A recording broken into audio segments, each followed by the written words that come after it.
Welcome friends, নতুন একটা motivational এবং ইনফরমেটিভ ভিডিওতে সবাইকে স্বাগত জানাচ্ছি। আমি কৃষ্ণেন্দু ধারা, পূর্ব মিদনাপুর থেকে। আজকের এই ভিডিওতে আমরা কথা বলবো সিএসসির একটা বিগ আপডেট নিয়ে। হ্যাঁ বন্ধুরা, আগের দিন একটা ভিডিও কিন্তু এই রিলেটেড আমি দিয়েছিলাম এবং যে আপডেটটা ছিল সেটা আপনাদেরকে ক্লিয়ারলি বলেও ছিলাম। যারা দেখেননি, আই বাটনে দিয়ে রাখলাম অথবা ভিডিওর ডেসক্রিপশানে লিঙ্ক দিয়ে রাখলাম, দেখে নেবেন। তাহলে এই ভিডিওটার সঙ্গে আপনি খুব সহজেই কানেক্ট করতে পারবেন। আজকের এই ভিডিওতে আমরা দেখাবো যে যারা ইউসিএল ব্যবহার করছেন এবং যারা আগামী দিনে ইউসিএল নেবেন সিএসসি থেকে ভাবছেন, তারা কি পেতে চলেছেন, কী ধরনের পরিবর্তন হতে চলেছে সেই নিয়ে। তার সাথে সাথে আমরা দেখাবো যে নতুন কি ভার্সন আপডেট আসছে সিএসসি থেকে বা ইউআইডি তরফ থেকে, যে নতুন ভার্সন রিলিজ হচ্ছে সেটা কি, সেটাও আজকের এই ভিডিওতে জানিয়ে দেবো। তো চলুন বন্ধুরা, এই নতুন নতুন আপডেট পেতে আমাদের চ্যানেলটাকে সাবস্ক্রাইব করে রাখবেন, বেল আইকন বাজিয়ে দেবেন, আমাদের টেলিগ্রাম চ্যানেল এবং হোয়াটসঅ্যাপ চ্যানেলে জয়েন করবেন any type of business related আইডির জন্য।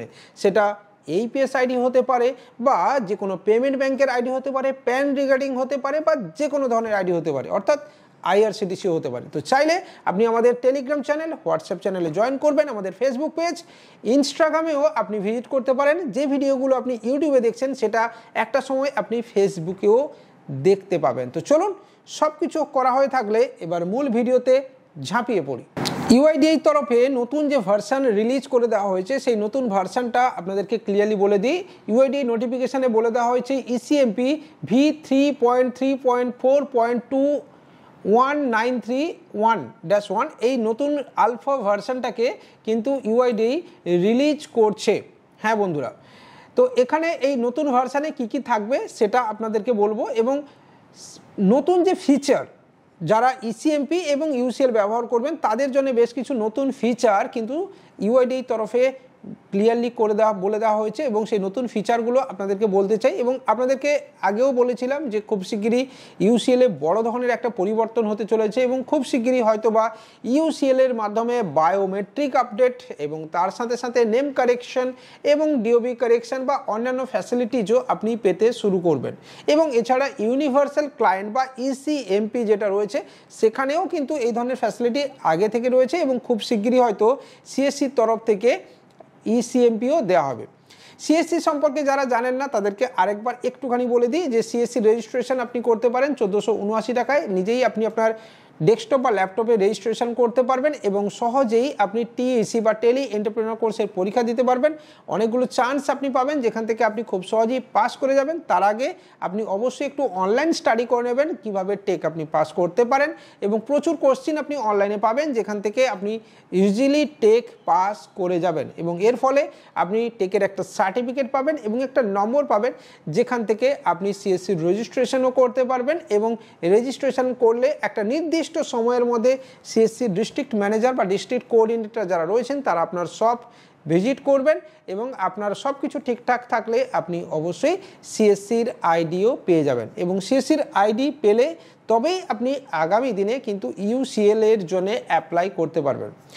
যদি এক কথায় আমাকে প্রশ্ন করেন যে যারা কমন সার্ভিস সেন্টার নেবেন ভাবছেন তাদের কি নেওয়া উচিত, আমি বলবো হ্যাঁ, থাকা উচিত। আপনার আর 5টা আইডির মতো আপনি যদি এইপিএস চালাচ্ছেন, ডিএমটি চালাচ্ছেন বা অন্য যে কোনো কাজ করছেন, রিচার্জ পোর্টাল চালাচ্ছেন, তাহলে আমি বলবো এই ফিনটেক লাইনে যদি আপনি আছেন তাহলে আপনার সিএসসি আইডিও থাকা উচিত। কারণ সিএসসি থেকে আপনি ইন ফিউচারে ব্যাংক বিসি পেতে পারেন, ইন্স্যুরেন্স রিলেটেড কাজ, বাইক ইন্স্যুরেন্স রিলেটেড কাজ, কার ইন্স্যুরেন্স থেকে শুরু করে আপনি ইউসিএলের মতো কাজও পেতে পারেন। এছাড়া আপনারা অনেকেই জানেন যে পিএম কিষাণ থেকে শুরু করে অনেক গভর্নমেন্ট রিলেটেড কাজ কিন্তু সিএসসি থেকে সরাসরি করা যায়। ইউসিএল বা ইউনিভার্সাল ক্লায়েন্টে যে পরিবর্তনগুলো করা রয়েছে বা সাইলেন্ট যে নতুন ফিচারগুলো আসছে, বিশেষত আলফা ভার্সানে V3.3.4.2193-1 এই যে ভার্সানটা আসছে, সেখানে কী কী রয়েছে। ইউনিভার্সাল ক্লায়েন্টের জন্য 1 নম্বরে রয়েছে DOB field change from calendar to normal text field. মানে কি, এবার আপনি ডিওবি বসাতে পারবেন। নর্মাল আগে কি হতো, ক্যালেন্ডার সিলেক্ট করে আপনাকে ডিওবি ফিল্ড বসাতে হতো, এখন আপনি নর্মালি ওখানে টাইপ করে বসাতে পারবেন। Selection range, selection of region of interest ROI is remove. ROI যে অপশন যেটা রয়েছে সেটা কিন্তু রিমুভ করে দেওয়া হয়েছে। Removal of document base enrolment for below 5 years, NRI only HOF allowed, অর্থাৎ হাউস যে হেড অফ দ্য যে ফ্যামিলি HOF তার ডকুমেন্টসের বেসিসেই কিন্তু এনআরআই যে 5 বছরের নিচে যারা অনাবাসী ভারতীয় তাদের আধার কার্ড তারা কিন্তু করতে পারবে, এবং অনলি যে ডকুমেন্টেশন গাইডলাইন রয়েছে HOF এর ক্ষেত্রে সেই ডকুমেন্টসের বেসিসেই কিন্তু এবারে করা যাবে। 4 নম্বরে রয়েছে enable BRN base enrolment for below 5 years NRI, ঠিক আছে। আর 5 নম্বরে যেটা রয়েছে biometric and demographic update activated for NRI and Indian residents. এবার এটা হচ্ছে বড় আপডেট যে বায়োমেট্রিক এবং demographic update activated for NRI and Indian residents, ভারতীয় এবং অনাবাসী ভারতীয়দের জন্যও বায়োমেট্রিক আপডেট কিন্তু এবারে অ্যাক্টিভেটেড করে দেওয়া হচ্ছে UCL এর মধ্যে। PSC integration enable for update transaction for only selected operator, কিছু সিলেক্টেড অপারেটরের জন্য pack integration enable for update transaction করে দেওয়া হয়েছে। অপারেটর ড্যাশবোর্ড এনাবল, ঠিক আছে, অপারেটরদের জন্য আলাদা ড্যাশবোর্ড কিন্তু একটা নতুন ড্যাশবোর্ড করে দেওয়া হয়েছে ফর অল অপারেটর, সব অপারেটরের জন্যেই। এবং অনলাইন পাসপোর্ট ডিটেল ভেরিফিকেশন, এটা একটা বড় চেঞ্জেস, এবং এটা হয়তো বা আপনার জন্য একটা গুড আপডেট হতে পারে।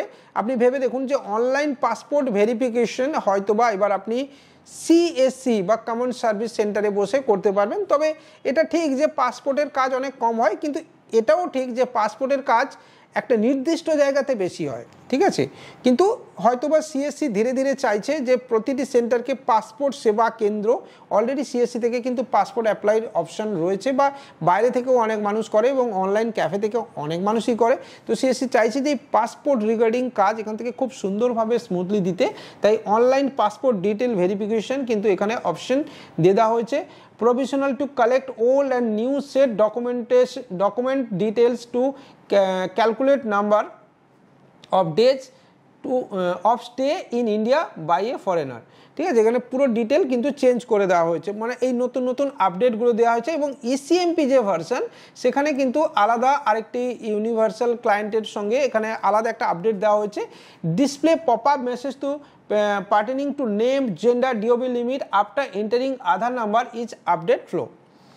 আগে কি হতো, ক্লায়েন্টে যে ECMP ভার্সন রয়েছে সেখানে আপনি date of Aadhaar number put করলে তার ডেট অফ বার্থ সে কী চেঞ্জ করেছে কি করেনি, বা আদৌ তার নেম চেঞ্জ করেছে কি করেনি, বা আদৌ করা যাবে কি না, তার কোনো আলাদা অপশন ছিল না দেখার। তো এবারে কি হচ্ছে, এই নতুন আপডেটটার ফলে আলাদা একটা পপ আপ উইন্ডো আপনার সামনে ভেসে আসবে যারা ECMPতে কাজ করবেন, এবং সেখানে কিন্তু তিনি সব কিছু ডিটেল তার দেখতে পাবেন। এর ফলে সে জানতে পেরে যাবে বা অপারেটর বুঝতে পেরে যাবে যে এই কাজটা তার করা উচিত কিনা, বা এই কাজটা তার আগে সে করেছে কিনা, বা তার ডেট অফ বার্থ যে লিমিট ক্রস হয়ে যায় সেটা সে করে ফেলেছে কিনা, নেমের ক্ষেত্রেও যে নির্দিষ্ট রেস্ট্রিকশন বা গাইডলাইন থাকে সেটা সে আগেই কমপ্লিট করে ফেলেছে কিনা, এই ধরনের যাবতীয় আপডেট সেই পপ আপের মাধ্যমে সে কিন্তু পেয়ে যাবে। অর্থাৎ এই নতুন আলফা ভার্সনে UIDAI যে নতুন রিলিজ করছে, এর ফলে শুধুমাত্র CSC অপারেটর নয়, যারা ECMP ইউজার্স বা যারা ECMPতে কাজ করছেন ব্যাংকে বসে বা পোস্টালে বসে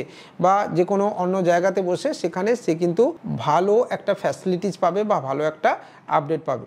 তো আজকের এই আপডেট বন্ধু এখানেই। এছাড়াও আপনি আপনার নিয়ারেস্ট যারা আপনি যে এজেন্সির মাধ্যমে ECMP বা UCL চালাচ্ছেন, সেটা CSC হতে পারে বা অন্য যে কোনো কোম্পানির মাধ্যমে যদি আপনি ECMP চালাচ্ছেন, আপনি তাদের সঙ্গে এই রিগার্ডিং আপডেটের জন্য কথা বলতে পারেন। আপনার ভার্সন যদি আপডেট না হয়ে থাকে, নতুন ভার্সন যদি আপনার কাছে না পৌঁছে থাকে, তাহলে আপনি আপনার রেজিস্টার এজেন্সির সাথেও কথা বলতে পারেন। আজকের এই ভিডিও এখানেই শেষ করছি। ভালো লাগলে লাইক, কমেন্ট, শেয়ারের সাথে সাথে চ্যানেলটাকেও সাবস্ক্রাইব করতে ভুলবেন না, বেল আইকন বাজিয়ে দেবেন। দেখা হবে নেক্সট ভিডিওতে, ততক্ষণ পর্যন্ত নমস্কার।